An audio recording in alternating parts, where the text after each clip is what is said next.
Brink takes place on the Ark. It's an immense artificial floating city at sea, built as part of a contemporary green vision, but now existing in 2045, and having lost contact about 20 years beforehand with the rest of the Earth, it exists in complete isolation, with what were originally sustainable resources now in limited supply.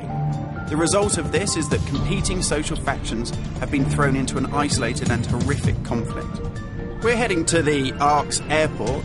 This was the original location that celebrities flew in and out of and had their photo opportunities, but it's also, because it's been deserted and disused for 20 years, the ideal location for me to show you a couple of the game's features in the absence of any enemies.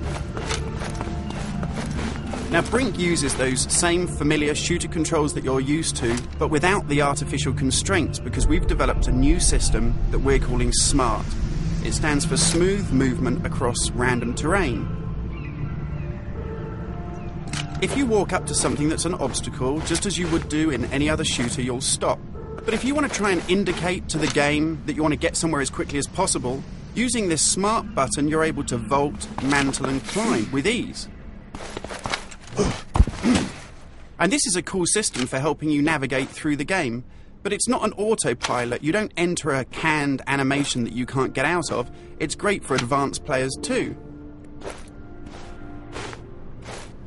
If you're approaching an obstacle, like a security sensor, and you want to make it through that obstacle without perhaps alerting the enemy to your presence, you could just look up, and you'll mantle up and over that automatically.